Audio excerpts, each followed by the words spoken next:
Face aux ambassadeurs français lors du rendez-vous annuel de la diplomatie de l'Hexagone, le moins que l'on puisse dire, c'est qu'Emmanuel Macron ne s'est pas montré très diplomate.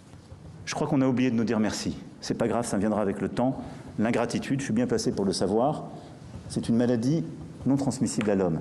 Et je le dis pour tous les gouvernants africains qui n'ont pas eu le courage vis-à-vis de leurs opinions publiques de le porter, aucun d'entre eux ne serait aujourd'hui avec un pays souverain si l'armée française ne s'était pas déployée dans cette région.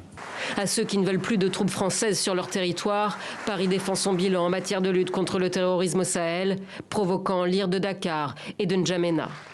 Côté sénégalais, le Premier ministre Ousmane Sonko s'est fendu d'une réponse cinglante sur le réseau social X, accompagnée d'une photo de tirailleurs qui ont combattu pour la défense de la France lors des 2 guerres mondiales. Constatons que la France n'a ni la capacité ni la légitimité pour assurer à l'Afrique sa sécurité et sa souveraineté. Si les soldats africains, quelquefois mobilisés de force, maltraités et finalement trahis, ne s'étaient pas déployés lors de la Deuxième Guerre mondiale pour défendre la France, celle-ci serait, peut-être aujourd'hui encore, allemande.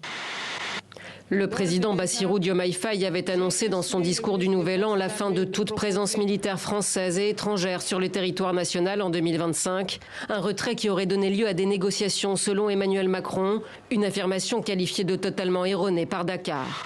Même colère au Tchad, où le chef de la diplomatie juge l'attitude du président français méprisante dans un communiqué lu à la télévision d'État.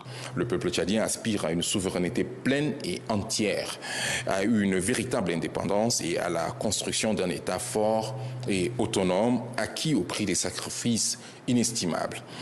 Les dirigeants français doivent apprendre à respecter le peuple africain et reconnaître la valeur de ces sacrifices. Et le président tchadien d'enfoncer encore le clou ce mardi. Il estime que son homologue français se trompe d'époque et affirme que la fin du partenariat avec la France est le fruit d'une décision souveraine.